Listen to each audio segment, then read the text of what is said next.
ਅੰਮ੍ਰਿਤ ਛਾੜ ਬਿਖੈ ਬਿਖ ਖਾਏ। ਮਾਇਆ ਮੋਹ ਪਰਮ ਪੈ ਭੂਲੇ। ਸੁਤ ਦਾਰਾ ਸਿਉ ਪ੍ਰੇਤ ਲਗਾਏ। ਤਮ ਪੰਥ ਸੁਨਿਓ ਗੁਰ ਸੰਗਤ तेह मिलंत जम त्रास मिटाए। अरदास पाठ कीरत की गुर रामदास राखो शरणाए। कहो टल गुर सेविय अहनिस सहज सुभाए। दर्शन प्रसन्न गुरु का जन्म मरण दुख जाए। सिफत खसमदे नूर अरसह कुरसह चटिया। तुद डिठे सच्चे पातशाह माल जन्म जन्म दे कटिया। सज्जन सच्चा पातशाहो सिर सहाद साहो। जिस पास बैठया सोईए सभना दावे साहो। सतनाम श्री वाहेगुरु साहिब जी। तिलंग घर दूजा महला पंजवा। तुध बिन दूजा नाहि कोय। तू करतार कर है सो होय। तुध बिन दूजा नाहि कोय। तू करतार कर है सो होय। तेरा जोर तेरे मन टेक। सदा सदा जप नानक एक। सब ऊपर पार ब्रह्म दातार। तेरी टेक तेरा आधार। रहाओ है तू होवनहार। अगम अगाध ऊंच अपार। जो तुद सेव है तेना भाव दुख ना है। गुर प्रसाद नानक गुण गाहे। जो दिसा सो तेरा रूप। गुण निधान गोविंद अनूप। सिमर सिमर सिमर जन सोए। नानक कर्म प्राप्त होए। जिन जपया तिस को बलिहार। तिस कै संग तरै संसार। कहो नानक प्रभु लोचा पूर। संत जना के पाछौ तूर।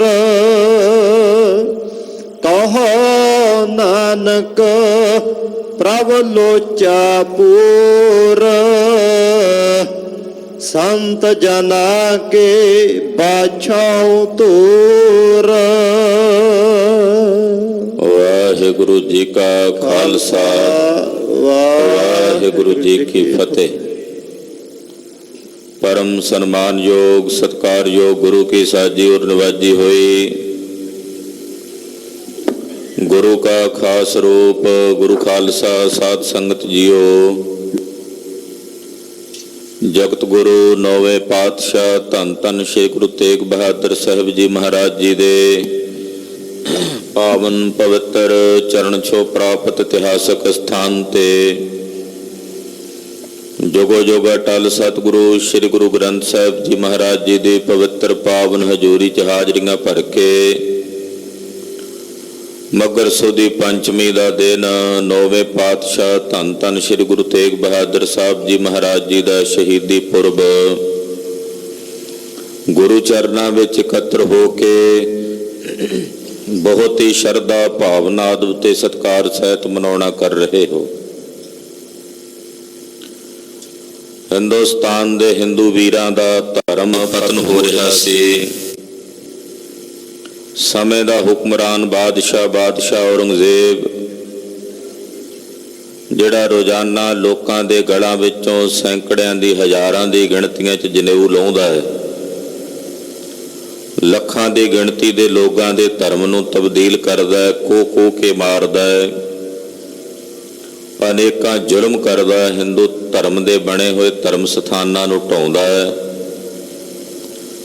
एक एक दिन विच सैकड़े मंदिरां नूं ढा के उन्हां विच पईआं मूर्तियां नूं तोड़ के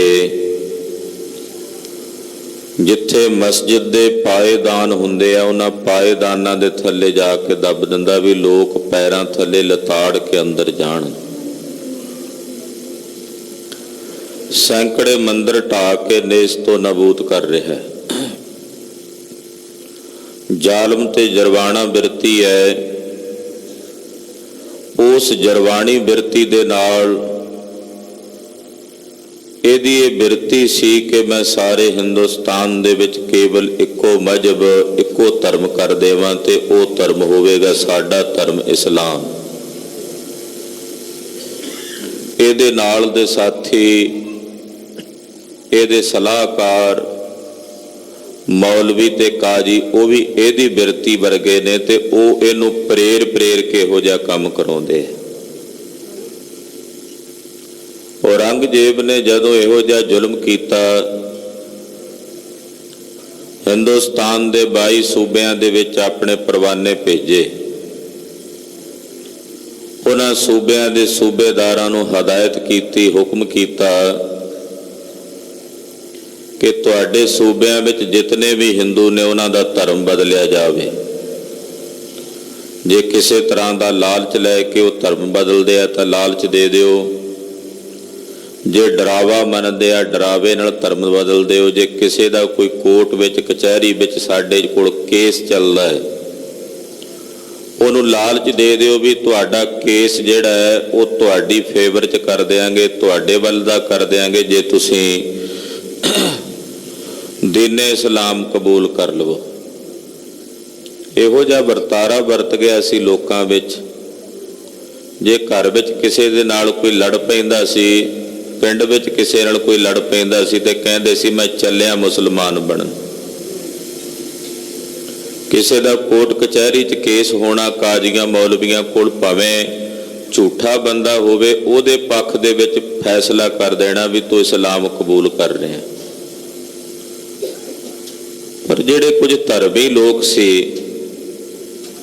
वो इस गल करके फिक्रमंद सन कि इसे तरह जे काम चलता रहा तो साडा धर्म हिंदू धर्म सनातन धर्म समाप्त हो जाएगा। वो फिक्रमंद लोग फिक्र विच ने, चिंता विच ने ते चिंता की नहर विच रुड़ते जा रहे ने। कोई आसरा नहीं उन्हां नूं मिलदा। जदों ये सुनेहा औरंगजेब दा कश्मीर कोल पहुंचिया, कश्मीर दे नवाब ने कश्मीर विच रहण वाले जितने ब्राह्मण सी पंडित सी उन्हां नूं सद्दिया। कहण लगा ये शाही परवाना है, ਜਾਂ ਇਸਲਾਮ ਕਬੂਲ ਕਰ ਲਓ ਜਾਂ ਮਰਨਾ ਕਬੂਲ ਕਰ ਲਓ। ਇਸਲਾਮ ਕਬੂਲ ਕਰੋਗੇ ਤਾਂ ਤੁਹਾਨੂੰ ਇਨਾਮ ਦਿੱਤੇ ਜਾਣਗੇ, ਜਗੀਰਾਂ ਦਿੱਤੀਆਂ ਜਾਣਗੀਆਂ, ਤੁਹਾਡਾ ਸਨਮਾਨ ਹੋਵੇਗਾ, ਸਤਿਕਾਰ ਹੋਵੇਗਾ। ਪੰਡਤਾਂ ਨੇ ਉਸ ਵੇਲੇ ਨਵਾਬ ਕੋਲੋਂ ਕੁਝ ਦਿਨਾਂ ਦੀ ਮੋਹਲਤ ਮੰਗੀ।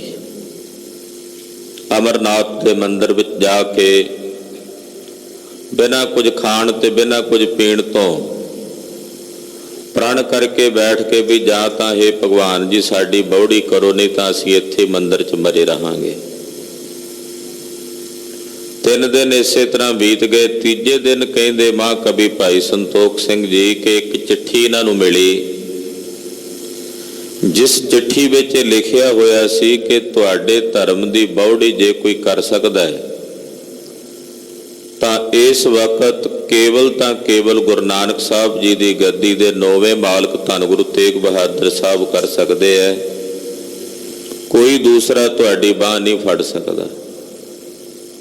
ਪੰਡਿਤ ਕਿਰਪਾ ਰਾਮ ਜੀ ਜੋ ਗੁਰੂ ਘਰ ਦੇ ਸ਼ਰਧਾਲੂ ਸਨ, ਗੁਰੂ ਘਰ ਦੀ ਮਹਿਮਾ ਜਾਣਦੇ ਸੀ, ਇਹ ਪੰਡਿਤ ਕਿਰਪਾ ਰਾਮ ਜੀ ਗੁਰਦੇਵ ਦੇ ਐਸੇ ਪ੍ਰੇਮੀ ਬਣੇ, ਕਲਗੀਧਰ ਕੋਲੋਂ ਖੰਡੇ ਦੀ ਪੌਲ ਛਕ ਕੇ ਕਿਰਪਾ ਸਿੰਘ ਬਣੇ ਔਰ ਗੁਰੂ ਘਰ ਦੀ ਬੜੀ ਭਾਰੀ ਇਹਨਾਂ ਨੇ ਸੇਵਾ ਟਹਿਲ ਕੀਤੀ।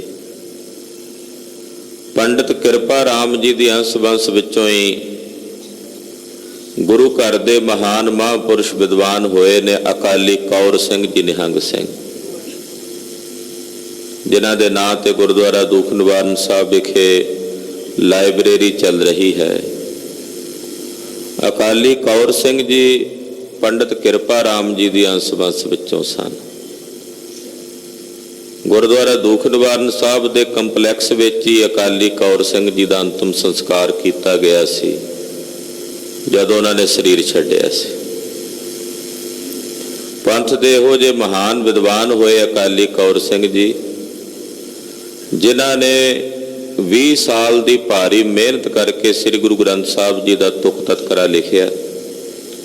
ਅੱਜ ਕੱਲ੍ਹ ਅਸੀਂ ਕੋਈ ਸ਼ਬਦ ਲੱਭਣਾ ਹੋਵੇ ਮੋਬਾਈਲ ਦੇ ਵਿੱਚ ਅਸੀਂ ਅੱਖਰ ਭਰਦੇ ਹਾਂ, ਸਾਰਾ ਸ਼ਬਦ ਆ ਜਾਂਦਾ, ਅੰਗ ਨੰਬਰ ਆ ਜਾਂਦਾ।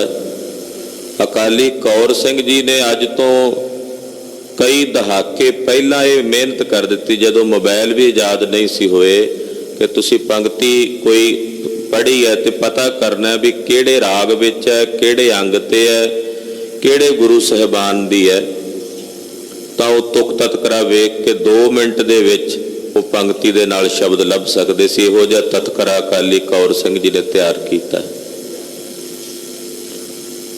ਅਕਾਲੀ ਕੌਰ ਸਿੰਘ ਪੰਡਿਤ ਕਿਰਪਾ ਰਾਮ ਜੀ ਦੀ ਅੰਸ਼ ਵੰਸ਼ ਵਿੱਚੋਂ ਸਨ।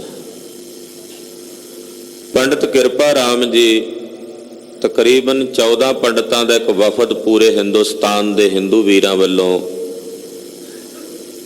ਲੈ ਕੇ 9ਵੇਂ ਪਾਤਸ਼ਾਹ ਧੰਨ ਗੁਰੂ ਤੇਗ ਬਹਾਦਰ ਸਾਹਿਬ ਦੇ ਚਰਨਾਂ ਵਿੱਚ ਸ੍ਰੀ ਅਨੰਦਪੁਰ ਸਾਹਿਬ ਪਹੁੰਚੇ। ਗੁਰੂ ਚਰਨਾਂ ਵਿੱਚ ਆ ਕੇ ਨਮਸਕਾਰ ਕੀਤੀ, ਆਪਣਾ ਦੁੱਖ ਸਤਿਗੁਰਾਂ ਦੇ ਚਰਨਾਂ ਵਿੱਚ ਵਿਅਕਤ ਕੀਤਾ, ਪ੍ਰਗਟ ਕੀਤਾ। ਸਾਹਿਬ 9ਵੇਂ ਗੁਰਦੇਵ ਕਿਰਪਾ ਕਰੋ, ਦਇਆ ਕਰਕੇ ਸਾਡੀ ਬੌੜੀ ਕਰੋ, ਸਾਡਾ ਧਰਮ ਖਤਮ ਹੋਣ ਦੇ ਕਿਨਾਰੇ ਆ ਰਿਹਾ ਹੈ, ਔਰੰਗਜ਼ੇਬ ਬਾਦਸ਼ਾਹ ਜ਼ੁਲਮ ਕਰ ਰਿਹਾ ਹੈ, ਸਾਡਾ ਜੰਜੂ ਖਤਰੇ ਵਿੱਚ ਹੈ, ਸਾਡੇ ਮੱਥਿਆਂ ਤੇ ਲਾਏ ਤਿਲਕ ਕਾਜੀ ਆਪਣੀ ਜੀਭ ਨਾਲ ਚੱਟ ਕੇ ਪਾਸੇ ਕਰ ਦਿੰਦੇ ਹੈ,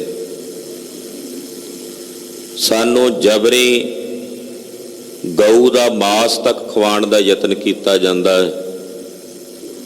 ਮਹਾਰਾਜ ਸਾਡੇ ਮੰਦਰਾਂ ਵਿੱਚ ਅਸੀਂ ਟੱਲ ਨਹੀਂ ਖੜਕਾ ਸਕਦੇ, ਆਰਤੀਆਂ ਨਹੀਂ ਕਰ ਸਕਦੇ, ਪੂਜਾ ਨਹੀਂ ਕਰ ਸਕਦੇ, ਮੰਦਰ ਢਾਏ ਜਾ ਰਹੇ ਨੇ, ਕਿਰਪਾ ਕਰੋ ਮਹਾਰਾਜ ਸਾਡਾ ਧਰਮ ਬਚਾਓ।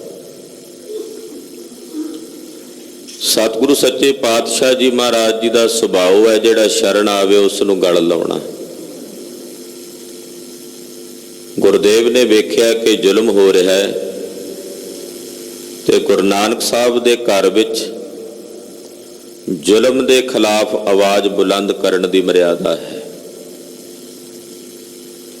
ਜਦੋਂ ਵੀ ਕਿਤੇ ਜ਼ੁਲਮ ਹੋਇਆ, ਸਤਿਗੁਰੂ ਜੀ ਦੇ ਘਰ ਚੋਂ ਆਵਾਜ਼ ਉੱਠੀ ਹੈ ਉਸ ਜ਼ੁਲਮ ਦੇ ਖਿਲਾਫ। ਇਹ ਮਰਿਆਦਾ ਹੈ ਸਤਿਗੁਰਾਂ ਦੇ ਘਰ ਦੀ। ਅੱਜ ਇਹ ਜ਼ੁਲਮ ਹਿੰਦੂ ਵੀਰਾਂ ਤੇ ਹੋ ਰਿਹਾ ਸੀ ਤਾਂ ਉਹਨਾਂ ਦੀ ਰਾਖੀ ਲਈ ਸਤਿਗੁਰੂ ਸੱਚੇ ਪਾਤਸ਼ਾਹ ਉੱਠ ਖਲੋਤੇ ਨੇ। ਤੇ ਐਸਾ ਨਹੀਂ ਕਿ ਜੇ ਮੁਸਲਮਾਨਾਂ ਦੇ ਉੱਤੇ ਜ਼ੁਲਮ ਹੋ ਰਿਹਾ ਹੁੰਦਾ ਉਸ ਵੇਲੇ ਉਹ ਸਤਿਗੁਰਾਂ ਦੀ ਸ਼ਰਨ ਚ ਆਉਂਦੇ ਤੇ ਸਤਿਗੁਰੂ ਜੀ ਉਹਨਾਂ ਦੀ ਰਾਖੀ ਨਾ ਕਰਦੇ। ਇਹ ਸਤਿਗੁਰੂ ਸੱਚੇ ਪਾਤਸ਼ਾਹ ਜੀ ਨੇ ਜ਼ੁਲਮ ਦੇ ਖਿਲਾਫ ਆਵਾਜ਼ ਬੁਲੰਦ ਕਰਨੀ ਹੈ। ਉਹ ਜ਼ੁਲਮ ਕਿਸ ਤੇ ਹੋ ਰਿਹਾ ਹੈ, ਕੌਣ ਕਰ ਰਿਹਾ ਹੈ, ਕਿਹੜੇ ਧਰਮ ਨਾਲ ਉਹਦਾ ਸੰਬੰਧ ਹੈ, ਇਹ ਨਹੀਂ ਸਤਿਗੁਰੂ ਜੀ ਵੇਖਦੇ। ਜ਼ੁਲਮ ਕਿਸ ਤੇ ਹੋ ਰਿਹਾ ਤੇ ਕਰ ਕੌਣ ਰਿਹਾ। ਜੋ ਕਰ ਰਿਹਾ ਉਹਦੇ ਖਿਲਾਫ ਆਪਣੀ ਆਵਾਜ਼ ਨੂੰ ਬੁਲੰਦ ਕਰਨਾ। ਨੌਵੇਂ ਪਾਤਸ਼ਾਹ ਜੀ ਨੇ ਬਚਨ ਕੀਤਾ, ਆਖਿਆ ਪੰਡਤ ਜੀ ਔਰੰਗਜ਼ੇਬ ਬਾਦਸ਼ਾਹ ਦਾ ਧਿਆਨ ਅਸੀਂ ਆਪਣੇ ਵੱਲ ਲੈ ਲੈਨੇ ਹਾਂ। ਹੁਣ ਉਹਦਾ ਸਾਰਾ ਧਿਆਨ ਤੁਹਾਡੇ ਤੇ ਹੈ। ਉਹਨੂੰ ਕਹੋ ਕਿ ਸਾਡੇ ਸਾਰਿਆਂ ਦੇ ਰਹਿਬਰ ਸ੍ਰੀ ਗੁਰੂ ਤੇਗ ਬਹਾਦਰ ਸਾਹਿਬ ਹਨ। ਜੇ ਸ੍ਰੀ ਗੁਰੂ ਤੇਗ ਬਹਾਦਰ ਸਾਹਿਬ ਦੀਨੇ ਇਸਲਾਮ ਕਬੂਲ ਕਰ ਲੈਣ ਤਾਂ ਅਸੀਂ ਸਾਰੇ ਦੀਨੇ ਇਸਲਾਮ ਕਬੂਲ ਕਰਨ ਨੂੰ ਤਿਆਰ ਹਾਂ। ਕਿੱਡਾ ਵੱਡਾ ਫੈਸਲਾ ਸੀ ਕਿ ਹਿੰਦੁਸਤਾਨ ਦਾ ਉਹ ਹੁਕਮਰਾਨ ਜਿਹਨੇ ਸ਼ਰਮਦ ਵਰਗੇ ਫਕੀਰਾਂ ਨੂੰ ਕੋਹ ਕੇ ਮਾਰ ਦਿੱਤਾ ਹੈ, ਉਹ ਬਾਦਸ਼ਾਹ ਜਿਹਨੇ ਸੱਕੇ ਪਿਓ ਨੂੰ ਪਾਣੀ ਤੋਂ ਧਿਆਇਆ ਰੱਖ ਕੇ ਤੜਫਾ ਕੇ ਮਾਰਿਆ, ਉਹ ਬਾਦਸ਼ਾਹ ਜਿਹਨੇ ਆਪਣੇ 3 ਭਰਾਵਾਂ ਦਾ ਕਤਲ ਕੀਤਾ, ਇੱਕ ਭਰਾ ਦਾ ਸਿਰ ਵੱਢ ਕੇ ਪਿਓ ਨੂੰ ਕਹਿੰਦਾ ਮੈਂ ਤੇਰੇ ਜਨਮ ਦਿਨ ਤੇ ਤੈਨੂੰ ਇਨਾਮ ਭੇਜ ਰਿਹਾ।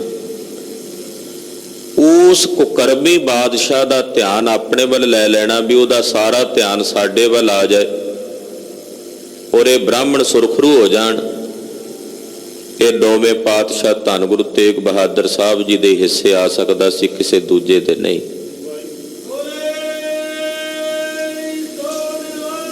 ਸਤਿ ਸ੍ਰੀ ਅਕਾਲ।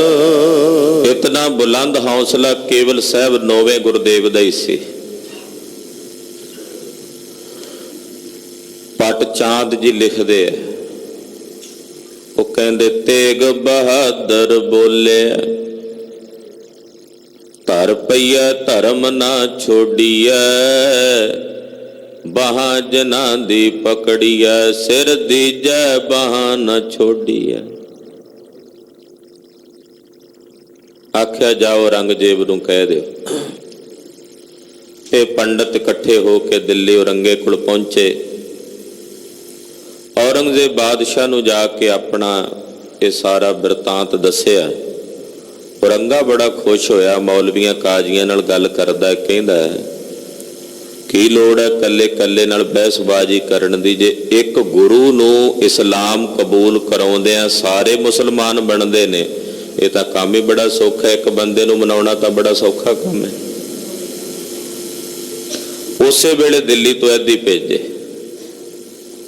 ਐਦੀ ਚੱਲ ਕੇ ਆਏ, ਨੌਵੇਂ ਪਾਤਸ਼ਾਹ ਜੀ ਨੂੰ ਮਿਲੇ। ਸਾਹਿਬ ਜਾਣਦੇ ਸਨ ਮਹਾਰਾਜ ਜੀ ਨੇ ਸਾਕਾ ਵਰਤਾਉਣਾ ਹੈ। ਆਨੰਦਪੁਰ ਸਾਹਿਬ ਤੋਂ ਚੱਲਣ ਦੀ ਤਿਆਰੀ ਕੀਤੀ। ਆਪਣੀ ਸਤਿਕਾਰਯੋਗ ਮਾਤਾ ਨਾਨਕੀ ਜੀ ਨੂੰ, ਧਰਮ ਸੁਪਤਨੀ ਮਾਤਾ ਗੁਜਰੀ ਜੀ ਨੂੰ ਉਪਦੇਸ਼ ਦਿੱਤਾ ਹੈ। ਦਇਆਨੰਦ ਕਲਗੀਧਰ ਪਾਤਸ਼ਾਹ ਜੀ ਮਹਾਰਾਜ ਜੀ ਨੂੰ ਉਪਦੇਸ਼ ਦਿੱਤਾ ਹੈ। 5 ਸਿੱਖਾਂ ਨੂੰ ਨਾਲ ਲੈ ਕੇ ਸਤਿਗੁਰੂ ਜੀ ਸ੍ਰੀ ਅਨੰਦਪੁਰ ਸਾਹਿਬ ਤੋਂ ਚੱਲ ਪਏ। ਰਸਤੇ ਵਿੱਚ ਭਰਤਗੜ੍ਹ ਆਦਿਕ ਨਗਰਾਂ ਨੂੰ ਪਵਿੱਤਰ ਕਰਦਿਆਂ ਨੌਵੇਂ ਪਾਤਸ਼ਾਹ ਜੀ ਮਹਾਰਾਜ ਜੀ ਨੇ ਗੁਰਦੁਆਰਾ ਸ੍ਰੀ ਬਹਾਦਰਗੜ੍ਹ ਸਾਹਿਬ ਦੀ ਧਰਤੀ ਨੂੰ ਪਵਿੱਤਰ ਕੀਤਾ।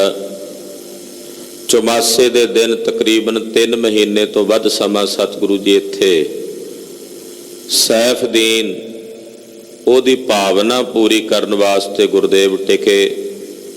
ਪਟਿਆਲੇ ਵਰਗੇ ਸ਼ਹਿਰਾਂ ਨੂੰ ਪਾਤਸ਼ਾਹ ਨੇ ਆਪਣੇ ਬਚਨਾਂ ਨਾਲ ਆਬਾਦ ਕੀਤਾ। ਇਹਨਾਂ ਧਰਤੀਆਂ ਨੂੰ ਪਵਿੱਤਰ ਕਰਦਿਆਂ ਹੋਇਆਂ ਗੁਰਦੁਆਰਾ ਮੋਤੀ ਬਾਗ ਸਾਹਿਬ ਦੇ ਪਾਵਨ ਸਥਾਨ ਨੂੰ ਪਵਿੱਤਰ ਕਰਦਿਆਂ ਸਤਿਗੁਰੂ ਜੀ ਸਮਾਣੇ ਪਹੁੰਚੇ ਨੇ। ਸਮਾਣੇ ਪਹਿਲਾਂ ਥੜਾ ਸਾਹਿਬ ਸਤਿਗੁਰੂ ਸੱਚੇ ਪਾਤਸ਼ਾਹ ਜੀ ਨੇ ਡੇਰਾ ਕੀਤਾ ਹੈ। ਇੱਥੇ ਔਰੰਗਜ਼ੇਬ ਦੇ ਸਿਪਾਹੀ ਸਤਿਗੁਰਾਂ ਦੀ ਭਾਲ ਕਰਦੇ ਪੁੱਜੇ ਨੇ ਤਾਂ ਨਜ਼ੀਰ ਜੋ ਮਹਾਰਾਜ ਜੀ ਦਾ ਸ਼ਰਧਾਲੂ ਮੁਸਲਮਾਨ ਮੁਰੀਦ ਹੈ, ਸਤਿਗੁਰਾਂ ਨੂੰ ਆਪਣੀ ਗੜ੍ਹੀ ਵਿੱਚ ਲੈ ਕੇ ਗਿਆ, ਜਿੱਥੇ ਅੱਜ ਕੱਲ੍ਹ ਗੁਰਦੁਆਰਾ ਗੜ੍ਹੀ ਸਾਹਿਬ ਸੁਸ਼ੋਭਿਤ ਹੈ। ਸਮਾਣੇ ਰਹੇ ਨੇ। ਸਮਾਣੇ ਤੋਂ ਅਨੇਕਾਂ ਮਾਲਵੇ ਦੇ ਨਗਰਾਂ ਨੂੰ ਪਵਿੱਤਰ ਕਰਦਿਆਂ, ਜੀਂਦ ਧਮਤਾਣ ਸਾਹਿਬ ਦੇ ਇਲਾਕਿਆਂ ਨੂੰ ਪਾਵਨ ਕਰਦਿਆਂ ਨੌਵੇਂ ਪਾਤਸ਼ਾਹ ਜੀ ਮਹਾਰਾਜ ਜੀ ਆਗਰੇ ਪਹੁੰਚੇ ਹਨ।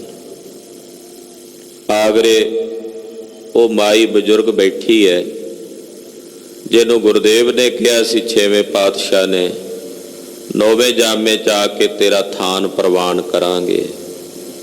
ਉਸ ਮਾਈ ਦੀ ਭਾਵਨਾ ਪੂਰੀ ਕੀਤੀ। ਉੱਥੇ ਅੱਜ ਕੱਲ੍ਹ ਗੁਰਦੁਆਰਾ ਮਾਈ ਥਾਨ ਸਾਹਿਬ ਹੈ। ਬਾਗ ਵਿੱਚ ਉਤਾਰਾ ਕੀਤਾ ਹੈ।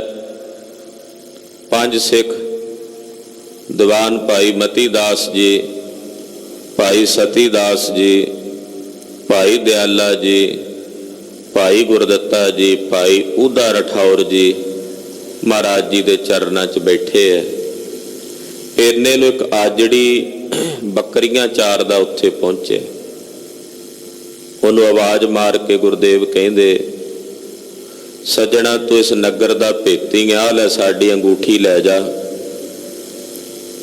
ਕਿਸੇ ਮਠਿਆਈ ਦੀ ਦੁਕਾਨ ਤੇ ਇਸ ਅੰਗੂਠੀ ਨੂੰ ਗਿਰਵੀ ਰੱਖ ਦੇਈਂ, ਜਿੰਨੀ ਮਠਿਆਈ ਦੇਵੇ ਇਹਦੇ ਬਦਲੇ 'ਚ ਲੈ ਕੇ ਆ ਜਾ। ਉਹਨੇ ਉਹ ਕਹਿਣ ਲੱਗਾ, ਜੀ ਮੇਰੀਆਂ ਇਹ ਬੱਕਰੀਆਂ ਕੌਣ ਸਾਂਭੇਗਾ? ਮਹਾਰਾਜ ਜੀ ਕਹਿੰਦੇ, ਸਾਡੇ ਸੇਵਕ ਬੈਠੇ ਖਿਆਲ ਰੱਖਣਗੇ। ਇਹਨੇ ਅੰਗੂਠੀ ਲਈ ਤੇ ਕਹਿੰਦਾ, ਜੀ ਮਠਿਆਈ ਪਾ ਕੇ ਕਾਹਦੇ 'ਚ ਲਿਆਵਾਂ? ਮਹਾਰਾਜ ਜੀ ਦੇ ਮੋਢੇ ਤੇ ਕੀਮਤੀ ਦੁਸ਼ਾਲਾ ਸੀ, ਦੁਸ਼ਾਲਾ ਲਾ ਕੇ ਦਿੱਤਾ, ਆਖਿਆ ਇਹਦੇ 'ਚ ਮਠਿਆਈ ਭਰ ਲਿਆਈ। ਉਹ ਆਜੜੀ ਤਾਂ ਚਲਾ ਗਿਆ। ਪਿੱਛੋਂ ਦੀਵਾਨ ਭਾਈ ਮਤੀ ਦਾਸ ਜੀ ਕਹਿੰਦੇ, ਮਹਾਰਾਜ ਇਹ ਕੀ ਖੇਡ ਹੈ? ਮੈਂ ਮਾਇਆ ਦੇ ਦੇਣੀ ਸੀ।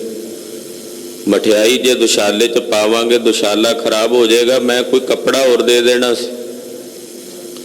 ਸਤਿਗੁਰਾਂ ਆਖਿਆ, ਮਤੀ ਦਾਸ ਇਹ ਵੀ ਸਾਡੇ ਕਿਹੜੇ ਕੰਮ ਦੇ ਸੀ, ਪਰ ਅਸਲੀ ਖੇਡ ਕੀ ਸੀ ਉਹਦੇ ਬਾਰੇ ਨਾ ਭਾਈ ਮਤੀ ਦਾਸ ਜੀ ਜਾਣਦੇ ਸਨ, ਨਾ ਆਜੜੀ ਜਾਣਦਾ ਸੀ। ਉਹ ਤਾਂ ਗੁਰੂ ਕੀ ਗੱਤ ਗੁਰੂ ਜਾਣੇ। ਦੁਸ਼ਾਲਾ ਤੇ ਛਾਪ ਲੈ ਕੇ ਮਹਾਰਾਜ ਜੀ ਦੇ ਹੱਥ ਦੀ ਮੁੰਦਰੀ ਲੈ ਕੇ ਆਜੜੀ ਇੱਕ ਹਲਵਾਈ ਦੀ ਦੁਕਾਨ ਤੇ ਪੁੱਜਾ। ਉਹਨੂੰ ਮੁੰਦਰੀ ਦਿੱਤੀ, ਆਖਿਆ ਵੀ ਇਹਦੀ ਮਠਿਆਈ ਦੇ ਦੇ। ਉਹਨੇ ਝੱਟ ਪਹਿਲਾਂ ਵੇਖਿਆ ਵੀ ਇਹ ਕੰਗਲੇ ਜੇ ਬੰਦੇ ਕੋਲ ਇੰਨੀ ਹੀਰੇ ਵਰਗੀ ਕੀਮਤੀ ਅੰਗੂਠੀ ਕਿੱਥੋਂ ਆ ਗਈ। ਕਹਿੰਦਾ, ਕਿਹਦੀ ਚੋਰੀ ਕਰਕੇ ਲਿਆ? ਕਿਸੇ ਗਰੀਬ ਬੰਦੇ ਕੋਲ ਕੀਮਤੀ ਸ਼ੈ ਹੋਵੇ, ਲੋਕ ਇਹੀ ਅੰਦਾਜ਼ਾ ਲਾਉਂਦੇ ਵੀ ਚੋਰੀ ਕੀਤੀ ਹੋਣੀ ਹੈ। ਕਿੱਥੋਂ ਲਿਆ ਉਹ ਚੋਰੀ ਕਰਕੇ? ਕਹਿੰਦਾ, ਨਾ ਜੀ ਨਾ, ਚੋਰੀ ਨਹੀਂ ਕਰਕੇ ਲਿਆ, ਬਾਹਰ ਇੱਕ ਸੱਜਣ ਪੁਰਸ਼ ਆਏ ਨੇ, ਉਹਨਾਂ ਦੀ ਹੈ। ਉਹਨੇ ਮਠਿਆਈ 2-2.5 ਸੇਰ ਤੋਲੀ। ਕਹਿੰਦਾ, ਲਿਆ ਕਾਹਦੇ 'ਚ ਪਾਣੀ? ਨੇ ਅੱਗੇ ਦੁਸ਼ਾਲਾ ਕਰ ਦਿੱਤਾ। ਵੇਖਿਆ ਵੀ ਹਜ਼ਾਰਾਂ ਰੁਪਏ ਦਾ ਕੀਮਤੀ ਦੁਸ਼ਾਲਾ, ਉਹਦੇ 'ਚ ਮਠਿਆਈ ਪਵਾ ਰਿਹਾ। ਉਹਨੇ ਦੀ ਬਾਂਹ ਫੜ ਲਈ, ਰੌਲਾ ਪਾ ਦਿੱਤਾ ਵੀ ਇਹ ਤਾਂ ਚੋਰ ਹੈ। ਇਹਨੂੰ ਪਕੜ ਕੇ ਆਗਰੇ ਦੇ ਕੋਤਵਾਲ ਕੋਲ ਲੈ ਕੇ ਗਿਆ। ਕੋਤਵਾਲ ਨੂੰ ਜਾ ਕੇ ਆਖਿਆ, ਕੋਤਵਾਲ ਜੀ ਆਹ ਚੋਰ ਹੈ ਕੋਈ, ਆਹ ਕੀਮਤੀ ਮੁੰਦਰੀ ਤੇ ਦੁਸ਼ਾਲਾ ਇਹਦੇ ਕੋਲੋਂ ਮਿਲਿਆ। ਉਹਨੇ ਨੂੰ ਤਾੜਨਾ ਕਰਕੇ ਆਖਿਆ, ਉਹ ਦੱਸ ਕਿੱਥੋਂ ਲਿਆ? ਕਹਿੰਦਾ, ਜੀ ਬਾਹਰ ਬਾਗ ਵਿੱਚ ਕੋਈ ਰਾਜਾ ਉਤਰਿਆ ਹੋਇਆ, ਉਹਦੇ ਨੇ। ਉਹ ਜਿਹੜਾ ਕੋਤਵਾਲ ਸੀ ਨਾ, ਉਹਦੇ ਕੋਲ ਮਹਾਰਾਜ ਜੀ ਦਾ ਹੁਲੀਆ ਪਹੁੰਚਿਆ ਹੋਇਆ ਸੀ। ਔਰੰਗਜ਼ੇਬ ਨੇ ਪਰਵਾਦੇ ਭੇਜੇ ਹੋਏ ਸੀ ਵੀ ਇਸ ਹੁਲੀਏ ਦਾ ਬੰਦਾ ਜਿੱਥੇ ਮਿਲੇ ਉਹਨੂੰ ਮੇਰੇ ਕੋਲ ਲੈ ਕੇ ਆਓ। ਉਹ ਅਰਦਾਸਾਂ ਕਰਦਾ ਸੀ, ਪਰਮੇਸ਼ਰ ਗੁਰੂ ਤੇਗ ਬਹਾਦਰ ਸਾਹਿਬ ਜੇ ਮੇਰੇ ਕੋਲ ਆਉਣ ਤੇ ਮੈਂ ਗ੍ਰਿਫਤਾਰ ਕਰਕੇ ਔਰੰਗਜ਼ੇਬ ਨੂੰ ਦਿਆਂ, ਮੈਨੂੰ ਇਨਾਮ ਮਿਲੇਗਾ। ਸਤਿਗੁਰੂ ਜੀ ਨੇ ਮਾਨੋ ਜਿਵੇਂ ਉਹਦੀ ਅਰਦਾਸ ਵੀ ਪ੍ਰਵਾਨ ਕਰਨੀ ਸੀ। ਉਹ ਕਹਿੰਦਾ, ਦੱਸ ਕਿਹੜਾ ਬੰਦਾ ਬਾਹਰ? ਕਹਿੰਦਾ, ਜੀ ਮੇਰੇ ਨਾਲ ਚੱਲੋ, ਮੈਂ ਵਿਖਾ ਦਿੰਦਾ। ਜਦੋਂ ਬਾਹਰ ਗਏ ਤੇ ਬਗੀਚੇ ਵਿੱਚ ਸਤਿਗੁਰੂ ਜੀ ਉਤਰੇ ਹੋਏ। ਇਹਦੇ ਕੋਲ ਹੁਲੀਆ ਸੀ, ਇਹਨੇ ਇੱਕਦਮ ਪਛਾਣ ਲਿਆ। ਸਿਪਾਹੀ ਸੱਦੇ, ਸਤਿਗੁਰੂ ਸੱਚੇ ਪਾਤਸ਼ਾਹ ਜੀ ਮਹਾਰਾਜ ਜੀ ਨੂੰ ਉੱਥੋਂ ਗ੍ਰਿਫਤਾਰ ਕਰ ਲਿਆ।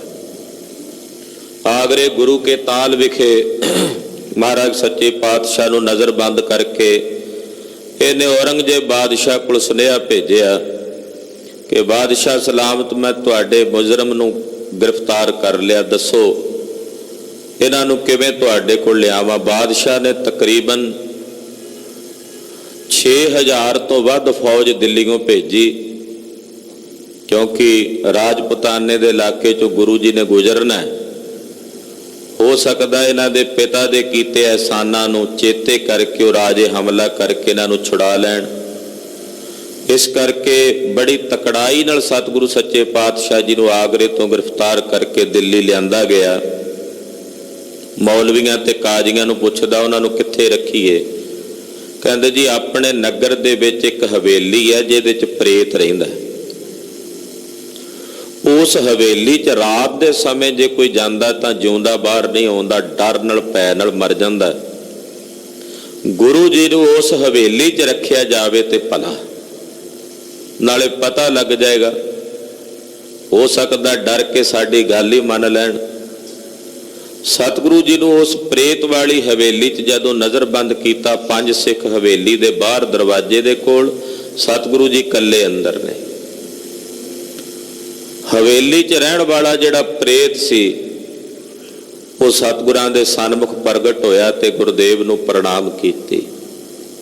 ਸਾਹਿਬ ਨੇ ਪੁੱਛਿਆ ਤੂੰ ਕੌਣ? ਕਹਿੰਦਾ ਜੀ ਇਸੇ ਹਵੇਲੀ ਦਾ ਮਾਲਕ ਹਾਂ। ਬਣਾਈ ਸੀ ਬੜੀ ਰੀਝਾਂ ਨਾਲ ਇਹ ਹਵੇਲੀ। ਜਦੋਂ ਮਰਨ ਲੱਗਾ ਤੇ ਮੇਰੇ ਮਨ 'ਚ ਇਸੇ ਹਵੇਲੀ ਦਾ ਚਿੰਤਨ ਸੀ ਕਿ ਮੈਂ ਬਣਾਉਂਦਾ ਰਹਿ ਗਿਆ ਪਰ ਇਹਨੂੰ ਹੰਡਾਉਣਾ ਨਸੀਬ ਨਹੀਂ ਹੋਇਆ।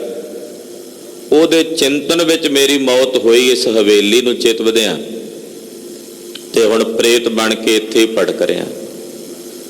ਮਹਾਰਾਜ ਜੀ ਦਾ ਬਚਨ ਹੈ, ਅੰਤ ਕਾਲ ਜੋ ਮੰਦਰ ਸਿਮਰੈ, ਐਸੀ ਚਿੰਤਾ ਮੈਂ ਜੇ ਮਰੈ, ਪ੍ਰੇਤ ਜੋਨ ਵਲ ਵਾਲਿਆ ਉਤਰੈ। ਉਹ ਪ੍ਰੇਤ ਦੀ ਜੋਨੇ ਪੈਂਦਾ ਤੇ ਪ੍ਰੇਤ ਦੀ ਜੋਨੀ 'ਚ ਬੜੇ ਕਸ਼ਟ ਹੁੰਦੇ ਹੈ।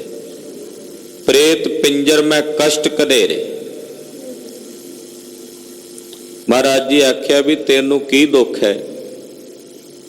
ਕਹਿੰਦਾ ਜੀ ਇਸ ਜੋਨੀ 'ਚ ਬਹੁਤ ਭਿਆਨਕ ਦੁੱਖ ਹੈ। ਮੈਂ ਹਰ ਚੀਜ਼ ਵੇਖ ਸਕਦਾ, ਹਰ ਚੀਜ਼ ਨੂੰ ਪਕੜ ਸਕਦਾ, ਜੋ ਮਨੁੱਖ ਮਹਿਸੂਸ ਕਰ ਸਕਦਾ, ਅਨੁਭਵ ਕਰ ਸਕਦਾ ਉਹ ਮੈਂ ਕਰ ਸਕਦਾ, ਪਰ ਮੈਂ ਕਿਸੇ ਵਸਤੂ ਦਾ ਸਵਾਦ ਨਹੀਂ ਚੱਖ ਸਕਦਾ। ਸਾਹਮਣੇ ਮਠਿਆਈ ਪਈ ਹੈ, ਮੈਂ ਪਕੜ ਵੀ ਸਕਦਾ ਪਰ ਉਹ ਖਾ ਨਹੀਂ ਸਕਦਾ। ਖਾਣ ਵੇਲੇ ਮੈਨੂੰ ਗੰਦਗੀ ਭਖਣੀ ਪੈਂਦੀ ਹੈ, ਵਿਸਤਾ ਭਖਣੀ ਪੈਂਦੀ ਹੈ। ਸਤਿਗੁਰੂ ਜੀ ਤੁਸਾਂ ਨੇ ਮੇਰੇ ਤੇ ਤਰਸ ਕੀਤਾ, ਮੈਨੂੰ ਕਿਰਪਾ ਕਰਕੇ ਮੁਕਤ ਕਰੋ। ਸਤਿਗੁਰੂ ਜੀ ਦੇ ਕੁਝ ਸਮੇਂ ਲਈ ਬੈਠੇ ਰਹੇ, ਜਾ ਕੇ ਗੰਨੇ ਲੈ ਕੇ ਆਇਆ ਸਤਿਗੁਰਾਂ ਲਈ। ਮਹਾਰਾਜ ਜੀ ਨੂੰ ਗੰਨੇ ਭੇਟ ਕੀਤੇ। ਸਤਿਗੁਰੂ ਜੀ ਗੰਨੇ ਛਕਦੇ ਆ ਤੇ ਛਿੱਲੜ ਸੁੱਟਦੇ ਆ। ਕੁਝ ਛਿੱਲੜ ਹਵੇਲੀ ਤੋਂ ਬਾਹਰ ਕੰਧ ਤੋਂ ਸੁੱਟੇ ਜਿੱਥੇ ਭਾਈ ਮਤੀ ਦਾਸ ਜੀ ਬੈਠੇ ਤੇ ਉਹ ਵੀ ਗੁਰਦੇਵ ਦਾ ਸੀਤ ਪ੍ਰਸਾਦ ਛਕ ਮੁਖ ਵਿੱਚ ਪਾਉਂਦੇ ਤੇ ਉਸੇ ਛਿਲਕਿਆਂ ਨੂੰ ਉਹ ਪ੍ਰੇਤ ਵੀ ਖਾ ਕੇ ਮੁਕਤ ਹੋ ਗਿਆ। ਦਿਨ ਚੜ੍ਹਿਆ। ਅਗਲੇ ਦਿਨ ਮੌਲਵੀਆਂ ਨੇ ਸਤਿਗੁਰੂ ਜੀ ਨੂੰ ਬੁਲਾਇਆ। ਔਰੰਗਜ਼ੇਬ ਬਾਦਸ਼ਾਹ ਦੀ ਕਚਹਿਰੀ ਵਿੱਚ ਗਏ। ਔਰੰਗਜ਼ੇਬ ਨੇ ਪਹਿਲਾਂ ਤਾਂ ਸਤਿਗੁਰਾਂ ਦਾ ਬੜਾ ਸਨਮਾਨ ਕੀਤਾ। ਆਓ ਜੀ ਮਹਾਰਾਜ, ਦੋ ਤਾਕਤਾਂ ਮਿਲ ਜਾਣ ਤੇ ਕੀ ਨਾ ਹੋ ਸਕੇ। ਮੈਂ ਮੁਸਲਮਾਨਾਂ ਦਾ ਬਾਦਸ਼ਾਹ, ਜੇ ਤੁਸੀਂ ਇਸਲਾਮ ਕਬੂਲ ਕਰ ਲਓ ਤੇ ਸਾਰਿਆਂ ਦੇ ਸਾਡੇ ਪੀਰ ਹੋ ਜਾਓ। ਸਤਿਗੁਰੂ ਸੱਚੇ ਪਾਤਸ਼ਾਹ ਨੇ ਆਖਿਆ ਇਹ ਨਹੀਂ ਹੋ ਸਕਦਾ। ਕਹਿੰਦਾ ਜੀ ਮੈਂ ਚਾਹੁੰਦਾ ਵੀ ਹਿੰਦੂ ਤੇ ਮੁਸਲਮਾਨ ਆਪਸ ਵਿੱਚ ਲੜਦੇ ਨੇ, ਇਹ ਡਰ ਹੈ ਸਹਿਮ ਹੈ, ਕਦੇ ਦੰਗੇ ਭੜਕ ਸਕਦੇ ਆ, ਲੋਕ ਇੱਕ ਦੂਜੇ ਦੇ ਖੂਨ ਦੇ ਪਿਆਸੇ ਹੋ ਸਕਦੇ ਆ, ਵੀ ਮੈਂ ਇੱਕੋ ਧਰਮ ਇਸਲਾਮ ਬਣਾ ਦਿਆਂ, ਸਾਰੇ ਹਿੰਦੂ ਇਸਲਾਮ ਦੇ ਵਿੱਚ ਆ ਜਾਣ। ਉਹ ਹਿੰਦੂ ਕਹਿੰਦੇ ਆ ਵੀ ਗੁਰੂ ਤੇਗ ਬਹਾਦਰ ਸਾਹਿਬ ਆ ਜਾਣ ਤਾਂ ਅਸੀਂ ਆ ਜਾਾਂਗੇ। ਮਹਾਰਾਜ ਜੀ ਕਹਿੰਦੇ ਬਾਦਸ਼ਾਹ ਪਹਿਲਾਂ ਤਾਂ ਇਹ ਦੱਸ ਕਿ ਜਿਹੜੇ ਮੁਸਲਮਾਨ ਨੇ ਉਹ ਆਪਸ ਵਿੱਚ ਨਹੀਂ ਲੜਦੇ? ਕਿ ਤੁਹਾਡੇ 72 ਫਿਰਕੇ ਇੱਕ ਦੂਜੇ ਦੇ ਖੂਨ ਦੇ ਪਿਆਸੇ ਨਹੀਂ? ਕਿ ਸ਼ੀਆ ਤੇ ਸੁੰਨੀ ਆਪਸ ਵਿੱਚ ਇੱਕ ਦੂਜੇ ਨੂੰ ਨਹੀਂ ਮਾਰਦੇ? ਕਿ ਤੇਰਾ ਪਿਓ ਮੁਸਲਮਾਨ ਨਹੀਂ ਸੀ ਜਿਹਨੂੰ ਫੜ ਕੇ ਮਾਰਿਆ? ਕਿ ਤੇਰੇ 3 ਭਰਾ ਮੁਸਲਮਾਨ ਨਹੀਂ ਸੀ ਜਿਨ੍ਹਾਂ ਨੂੰ ਫੜ ਕੇ ਮਾਰਿਆ ਤੂੰ? ਇਹ ਤਾਂ ਤੇਰਾ ਭੁਲੇਖਾ ਹੈ। ਤੂੰ ਕਹਿਣਾ ਮੈਂ ਲੜਾਈ ਮਿਟਾਉਣਾ ਚਾਹੁੰਦਾ, ਇਹ ਨਹੀਂ ਹੋ ਸਕਦਾ। ਨਾਲੇ ਹੋਣਾ ਤਾਂ ਉਹ ਹੈ ਜਿਹੜਾ ਰੱਬ ਨੂੰ ਭਾਉਣਾ, ਹੋਣਾ ਤਾਂ ਉਹ ਹੈ ਜੋ ਖੁਦਾ ਦੀ ਮਰਜ਼ੀ ਹੈ। ਤੇਰੀ ਮਰਜ਼ੀ ਥੋੜੀ ਚੱਲਣੀ ਹੈ ਬਾਦਸ਼ਾਹ। ਔਰੰਗਾ ਕਹਿੰਦਾ ਖੁਦਾ ਦੀ ਕੀ ਮਰਜ਼ੀ ਹੈ ਜੀ? ਮਹਾਰਾਜ ਕਹਿੰਦੇ ਉਹ ਵੀ ਵਿਖਾ ਦਿੰਦੇ ਆ, ਜਾ 7.5 ਮਣ ਕਾਲੀਆਂ ਮਿਰਚਾਂ ਮੰਗਾ। ਹੈਰਾਨ ਹੋਇਆ ਸੁਣ ਕੇ, ਕਹਿੰਦਾ ਜੀ ਜਾਓ ਮੰਗਾਓ। 7.5 ਮਣ ਕਾਲੀਆਂ ਮਿਰਚਾਂ ਮੰਗਾਈਆਂ। ਮਹਾਰਾਜ ਜੀ ਕਹਿੰਦੇ ਇਹਨਾਂ ਨੂੰ ਅੱਗ ਲਾ ਕੇ ਸਾੜੋ। ਅੱਗ ਲਾ ਕੇ ਸਾੜੀਆਂ। ਠੰਡਾ ਹੋਣ ਤੇ ਇੱਕ ਅੱਧਾ ਦਿਨ ਲੱਗਾ ਹੋਵੇਗਾ। ਜਦੋਂ ਸਵਾਹ ਹੋ ਗਈਆਂ ਤੇ ਅਗਲੇ ਦਿਨ ਮਹਾਰਾਜ ਜੀ ਨੂੰ ਕਹਿੰਦਾ ਜੀ ਹੁਣ ਪਾਤਸ਼ਾਹ ਕਹਿੰਦੇ ਇਹਨਾਂ ਨੂੰ ਕੱਪੜ ਛਾਣ ਕਰ। ਜਦੋਂ ਉਹ ਮਿਰਚਾਂ ਕੱਪੜ ਛਾਣ ਕੀਤੀਆਂ ਸਵਾਹ, ਉਸ 7.5 ਮਣ ਕਾਲੀਆਂ ਮਿਰਚਾਂ ਚੋਂ ਕੇਵਲ 3 ਮਿਰਚਾਂ ਸਾਬਤ ਬਚੀਆਂ। ਮਹਾਰਾਜ ਜੀ ਕਹਿੰਦੇ ਆ ਹੈ ਖੁਦਾ ਦੀ ਮਰਜ਼ੀ। ਕਹਿੰਦਾ ਜੀ ਇਹ ਕਿਵੇਂ ਮੈਂ ਕਹਾਂ ਕਿ ਖੁਦਾ ਦੀ ਮਰਜ਼ੀ? ਸਮਝ ਨਹੀਂ ਆਈ। ਮਹਾਰਾਜ ਕਹਿੰਦੇ ਤੇਰੀ ਮਰਜ਼ੀ ਹੈ, ਤੂੰ 2 ਤੋਂ 1 ਕਰਨਾ ਚਾਹੁੰਦਾ। ਖੁਦਾ ਦੀ ਮਰਜ਼ੀ ਆ, 2 ਤੋਂ 3 ਬਣਾਉਣਾ ਚਾਹੁੰਦਾ। ਤੇ ਕਹਿੰਦਾ ਸਤਿ ਸ੍ਰੀ ਅਕਾਲ। ਔਰੰਗਾ ਕਹਿੰਦਾ ਜੀ ਤੀਜਾ ਕਿਹੜਾ? ਮਹਾਰਾਜ ਜੀ ਕਹਿੰਦੇ ਤੀਜਾ ਜੋ 10ਵੇਂ ਜਾਮੇ ਚ ਅਸੀਂ ਖਾਲਸਾ ਪੰਥ ਸਾਜਣਾ। ਉਨ ਹਿੰਦੂ ਤੁਰਕਨ ਤੇ ਨਿਆਰਾ, ਰਚਿਓ ਖਾਲਸਾ ਪੰਥ ਕਰਾਰਾ। ਮਹਾ ਤੇਗ ਸੀ ਦੰਗੇ ਬਾਜ, ਲੜਨ ਮਰਨ ਤੇ ਕਰੇ ਨਾ ਲਾਜ। ਇਹੋ ਜਿਹਾ ਖਾਲਸਾ ਅਸੀਂ ਆਉਣ ਵਾਲੇ ਸਮੇਂ 'ਚ ਸਾਜਣਾ। ਔਰੰਗਾ ਸੁਣ ਕੇ ਇੱਕਦਮ ਚਕਰਤ ਵੀ ਹੋਇਆ। ਕਹਿੰਦਾ ਜਾਓ ਇਹਨਾਂ ਨੂੰ ਪਕੜ ਕੇ ਜੇਲ੍ਹ 'ਚ ਬੰਦ ਕਰ ਦਿਓ, ਖਾਣਾ ਪੀਣਾ ਨਹੀਂ ਦੇਣਾ। ਸਤਿਗੁਰੂ 9ਵੇਂ ਪਾਤਸ਼ਾਹ ਜੀ ਮਹਾਰਾਜ ਜੀ ਨੂੰ ਕੁਤਵਾਲੀ 'ਚ ਜਾ ਕੇ ਬੰਦ ਕੀਤਾ। ਦੀਵਾਨ ਭਾਈ ਮਤੀ ਦਾਸ ਜੀ ਨੇ ਵੇਖਿਆ। ਕਹਿਣ ਲੱਗੇ ਮਹਾਰਾਜ ਕੀ ਇਸ ਮਲੇਛ ਦਾ ਤੁਸੀਂ ਡਰ ਮੰਨਦੇ ਹੋ, ਭੈ ਮੰਨਦੇ ਹੋ? ਮਹਾਰਾਜ ਜੀ ਕਹਿੰਦੇ ਨਾ ਮਤੀ ਦਾਸ, ਅਸੀਂ ਨਾ ਕਿਸੇ ਦਾ ਭੈ ਮੰਨਦੇ ਹਾਂ ਤੇ ਨਾ ਕਿਸੇ ਨੂੰ ਭੈ ਦਿੰਦੇ ਹਾਂ। ਮਹਾਰਾਜ ਆਗਿਆ ਕਰੋ, ਮੈਂ ਸੁਰੰਗੇ ਦਾ ਰਾਜ ਇੱਕ ਤਲੀ ਤੇ ਧਰਾਂ ਤੇ ਦੂਜੀ ਤਲੀ ਨਾਲ ਮਸਲ ਕੇ ਖਤਮ ਕਰ ਦਿਆਂ। ਪਾਤਸ਼ਾਹ ਕਹਿੰਦੇ ਮਤੀ ਦਾਸ ਜੀ ਪਹਿਲਾਂ ਇਹ ਕੰਮ ਕਰਨ ਤੋਂ ਇੱਕ ਕੰਮ ਕਰੋ, ਵੀ ਆਹ ਕਟੋਰਾ ਲੈ ਜਾਓ, ਆ ਲਾਗੇ ਜਮਨਾ ਵਗਦੀ ਆ, ਪਾਣੀ ਦਾ ਭਰ ਕੇ ਲਿਆਓ। ਭਾਈ ਮਤੀ ਦਾਸ ਜੀ ਨੇ ਕਟੋਰਾ ਲਿਆ, ਜਮਨਾ ਚੋਂ ਭਰ ਕੇ ਲਿਆਏ। ਮਹਾਰਾਜ ਜੀ ਕਹਿੰਦੇ ਏਦਾਂ ਕਰ ਵੀ ਵਾਪਸ ਰੋੜਿਆ। ਭਾਈ ਸਾਹਿਬ ਨੇ ਫਿਰ 7 ਬਚਨ ਕਿਹਾ, ਜਾ ਕੇ ਕਟੋਰਾ ਜਮਨਾ 'ਚ ਪਾਇਆ, ਖਾਲੀ ਕਟੋਰਾ ਲੈ ਕੇ ਪਰਤ ਆਏ। ਮਹਾਰਾਜ ਜੀ ਕਹਿੰਦੇ ਦੱਸ ਮਤੀ ਦਾਸ ਜੀ, ਜਦੋਂ ਕਟੋਰਾ ਪਾਣੀ ਦਾ ਭਰਿਆ ਸੀ ਕਿ ਪਾਣੀ ਘਟ ਗਿਆ ਸੀ ਜਮਨਾ 'ਚ, ਤੇ ਜਦੋਂ ਲਿਦ ਕੇ ਆਇਆ ਵਿੱਚ ਵਾਪਸ ਕੇ ਭਰ ਕੇ ਵਗਣ ਲੱਗ ਪਈ ਸੀ। ਕਹਿਣ ਲੱਗਾ ਮਹਾਰਾਜ ਕਦੇ ਕਟੋਰਿਆਂ ਨਾਲ ਵੀ ਨਦੀਆਂ ਦੇ ਪਾਣੀ ਘਟੇ ਆ ਜਾਂ ਵਧੇ ਆ? ਮਹਾਰਾਜ ਜੀ ਕਹਿੰਦੇ ਜਿਨ੍ਹਾਂ ਦੀ ਸੇਵਾ ਕਰਦਾ ਉਹਨਾਂ ਜਿਨ੍ਹਾਂ ਦੀ ਸੇਵਾ ਕਰਕੇ ਤੇਰੇ ਕੋਲੇ ਅਜਮਤ ਹੈ, ਕਿ ਉਹ ਸੇਵਾ ਉਹ ਅਜਮਤ ਤੋਂ ਖਾਲੀ ਨੇ?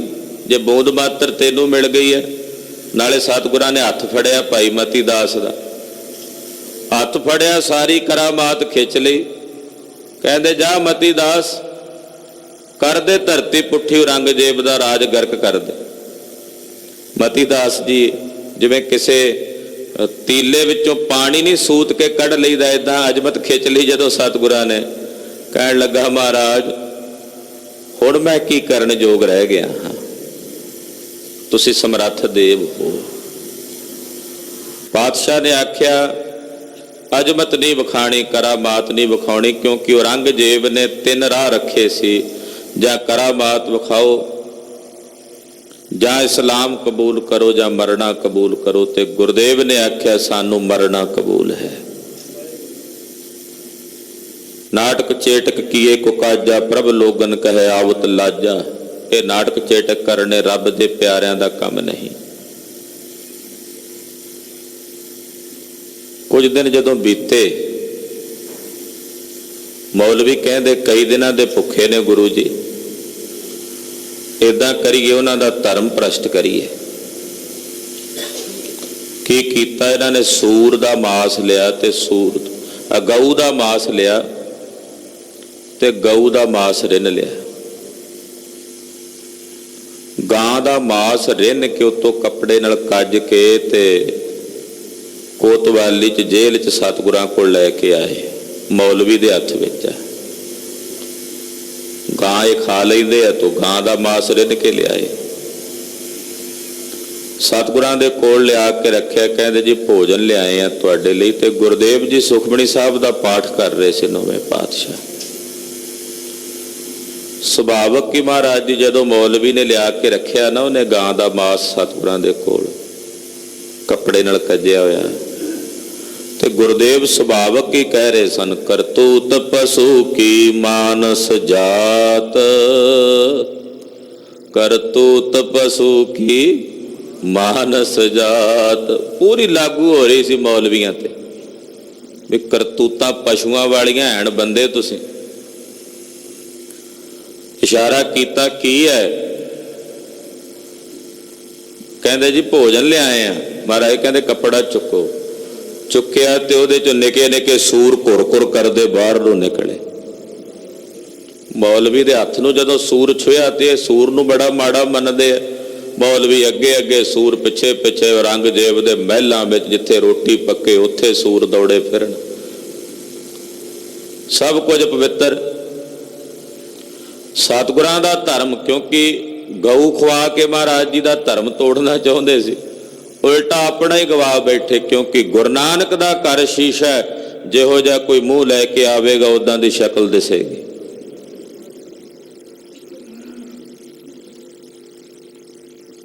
ਸਾਹਿਬ ਦੀ ਇਹ ਕਲਾ ਵਿਖਾ ਵੀ ਦਿੱਤੀ ਤੇ ਨਾ ਵੀ ਵਿਖਾਈ, ਦੋਵੇਂ ਕੰਮ ਹੋ ਗਏ। ਸਤਿਗੁਰਾਂ ਦੇ ਸਾਹਮਣੇ ਸਤਿਗੁਰਾਂ ਦੇ 3 ਸਿੱਖਾਂ ਨੂੰ ਸ਼ਹੀਦ ਕਰਨ ਦਾ ਹੁਕਮ ਹੋਇਆ। ਦੀਵਾਨ ਭਾਈ ਮਤੀ ਦਾਸ ਜੀ ਨੂੰ ਗੁਰਦੇਵ ਦੇ ਸਨਮੁਖ ਆਰੇ ਨਾਲ ਚੀਰਿਆ ਗਿਆ। ਪੰਜ ਪ੍ਰਵਾਨ ਪੰਜ ਪ੍ਰਧਾਨ ਦੀਆਂ ਪੌੜੀਆਂ ਪੜ੍ਹ ਰਹੇ ਸਨ ਭਾਈ ਮਤੀ ਦਾਸ ਜੀ। ਜਦੋਂ ਦੋਵੇਂ ਸਰੀਰ ਦੇ 2 ਹਿੱਸੇ ਹੋ ਗਏ, ਰਹਿੰਦੀ ਬਾਣੀ ਦਾ ਜਾਪ ਸੰਪੂਰਨ 2 ਹਿੱਸਿਆਂ ਵਿੱਚੋਂ ਆਵਾਜ਼ ਆਉਂਦੀ ਰਹੀ। ਭਾਈ ਸਤੀ ਦਾਸ ਜੀ ਨੂੰ ਰੂਹ ਵਿੱਚ ਲਪੇਟ ਕੇ ਜਿਉਂਦਾ ਜਲਾ ਦਿੱਤਾ ਗਿਆ। ਭਾਈ ਦਿਆਲਾ ਜੀ ਨੂੰ ਦੇਗ ਦੇ ਪਾਣੀ ਚ ਉਬਾਲਣ ਦਾ ਹੁਕਮ ਕੀਤਾ ਗਿਆ। ਭਾਈ ਦਿਆਲੇ ਨੇ ਹੱਥ ਜੋੜੇ, ਆਖਿਆ ਪੰਜਵੇਂ ਪਾਤਸ਼ਾਹ, ਮੇਰੇ ਚ ਤਾਕਤ ਨਹੀਂ ਮੈਂ ਤੁਹਾਡੀ ਬਰਾਬਰੀ ਕਰ ਸਕਾਂ। ਮੇਰੇ ਤੋਂ ਪਹਿਲੋਂ ਤੁਸੀਂ ਗੁਰਦੇਵ ਲਾਹੌਰ ਦੀ ਧਰਤੀ ਤੇ ਦੇਗ ਦੇ ਪਾਣੀ ਚ ਉਬਲੇ ਸੀ। ਅੱਜ ਦੂਜਾ ਵਾਰੀ ਨੰਬਰ ਮੇਰਾ ਲੱਗਾ। ਤੁਸੀਂ ਗੁਰਦੇਵ ਸੀ, ਮੈਂ ਤੁਹਾਡਾ ਸੇਵਕ ਹਾਂ। ਮੇਰੇ 'ਚ ਤਾਕਤ ਨਹੀਂ ਮੈਂ ਤੁਹਾਡੀ ਬਰਾਬਰੀ ਕਰ ਸਕਾਂ। ਉਦੋਂ ਵੀ ਤੁਸੀਂ ਉਬਲੇ ਸੀ ਦੇਗ ਵਿੱਚ, ਅੱਜ ਵੀ ਤੁਸੀਂ ਉਬਲਣਾ ਹੈ। ਇਹ ਕਹਿ ਕੇ ਉਬਲਦੇ ਪਾਣੀ 'ਚ ਭਾਈ ਦਿਆਲਾ ਜੀ ਬੈਠੇ ਨੇ। ਕੀ ਵੇਖਦੇ ਨੇ ਕਿ ਪੰਚਮ ਪਾਤਸ਼ਾਹ ਧੰਨ ਗੁਰੂ ਅਰਜਨ ਦੇਵ ਸਾਹਿਬ ਜੀ ਸਾਹਮਣੇ ਸਿਰ ਤੇ ਹੱਥ ਧਰ ਕੇ ਖਲੋਤੇ ਹੈ। ਦੇਗ ਦੇ ਪਾਣੀ ਚੁੱਬਲਦਿਆਂ ਗੁਰਸਿੱਖ ਦੇ ਚਿਹਰੇ ਤੇ ਲਾਲੀ ਗੁਰਬਾਣੀ ਪੜ੍ਹਦਿਆਂ ਸਰੀਰ ਤਿਆਗ ਗਏ। 3 ਸਿੱਖਾਂ ਦੀ ਸ਼ਹੀਦੀ ਤੋਂ ਬਾਅਦ 2 ਸਿੱਖ ਬਚੇ ਸੀ। ਗੁਰਦੇਵ ਨੂੰ ਇੱਕ ਪਿੰਜਰੇ ਵਿੱਚ ਬੰਦ ਕੀਤਾ ਹੋਇਆ, ਜਿਹਦੇ 'ਚ ਨਾ ਸਾਹਿਬ ਖਲੋ ਸਕਦੇ ਆ ਨਾ ਬਹਿ ਸਕਦੇ ਆ। ਸਿੱਖਾਂ ਨੂੰ ਆਖਿਆ ਤੁਸੀਂ ਜਾਓ, ਰਾਤ ਦਾ ਸਮਾਂ ਸੀ। ਕਹਿੰਦੇ ਮਹਾਰਾਜ ਬੇੜੀਆਂ ਨੇ, ਜੇਲ੍ਹ ਹੈ, ਸਿਪਾਹੀ ਖੜੇ ਹੈ। ਪਾਤਸ਼ਾਹ ਕਹਿੰਦੇ ਵਾਹਿਗੁਰੂ ਕਹੋ, ਨਾ ਬੇੜੀਆਂ ਰਹਿਣਗੀਆਂ ਨਾ ਜੇਲਾਂ ਰਹਿਣਗੀਆਂ। ਸਿਪਾਹੀ ਏਦਾਂ ਸੌਂ ਗਏ ਜਿਵੇਂ ਸੁਸਰੀ ਵਾਂਗੂ ਸੌਂ ਜਾਣ। ਬੇੜੀਆਂ ਖੁੱਲ ਗਈਆਂ। ਭਾਈ ਗੁਰਦਿੱਤਾ ਤੇ ਭਾਈ ਉਦਾ ਜੀ ਹੋਣਾ ਦੀਆਂ ਗੁਰਤਾ ਗੱਦੀ ਕਲਗੀਧਰ ਜੀ ਨੂੰ ਦੇਣ ਵਾਸਤੇ ਗੁਰਦੇਵ ਨੇ ਹੁਕਮ ਕੀਤਾ ਤੇ ਜਾਓ। ਜਦੋਂ ਦੋਵੇਂ ਸਿੱਖ ਜਾਣ ਲੱਗੇ ਨਾ ਗੁਰੂ ਚਰਨਾਂ 'ਚ ਮੱਥਾ ਟੇਕ ਕੇ, ਜਿਹੜੇ 9ਵੇਂ ਮਹੱਲੇ ਦੇ ਸ਼ਲੋਕ ਨੇ ਗੁਰਦੇਵ ਨੇ ਉੱਥੇ ਉਚਾਰੇ ਨੇ, ਜੇਲ੍ਹ 'ਚ ਬਹਿ ਕੇ ਕੋਤਵਾਲੀ 'ਚ। ਦੋਵੇਂ ਸਿੱਖ ਜਾਣ ਲੱਗੇ ਤੇ ਮੇਰੇ ਸਾਹਿਬ ਨੇ ਬਚਨ ਉਚਾਰੇ। ਗਿਆਨੀ ਗਿਆਨ ਸਿੰਘ ਜੀ ਬੜਾ ਸੁੰਦਰ ਲਿਖਦੇ ਆ। ਪਾਤਸ਼ਾਹ ਨੇ ਬਚਨ ਉਚਾਰੇ ਤੇ ਆਖਿਆ, ਸੰਗ ਸਖਾ ਸਭ ਤਜ ਗਏ, ਕੋ ਨ ਨਿਭਿਓ ਸਾਥ।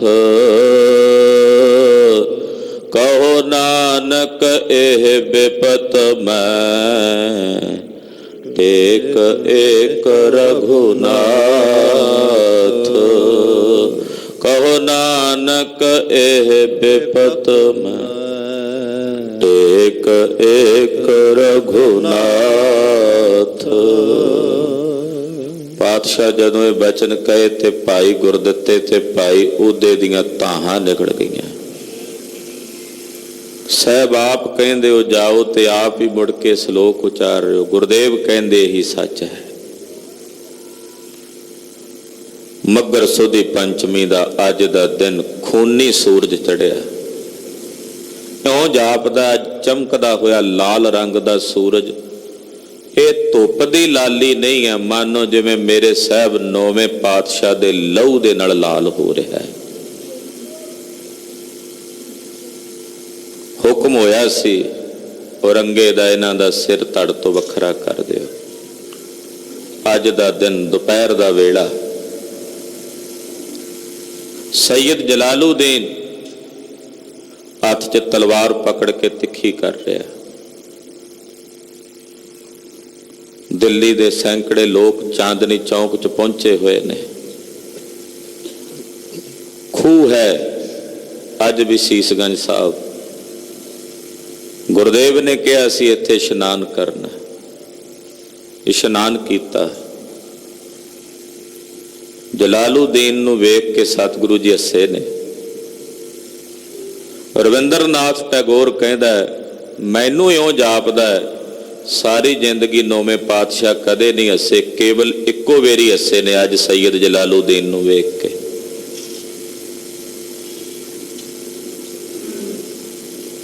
ਹੈਰਾਨ ਹੱਸ ਰਹੇ ਹੋ ਮਹਾਰਾਜ ਜੀ? ਕਹਿੰਦੇ ਹਾਂ।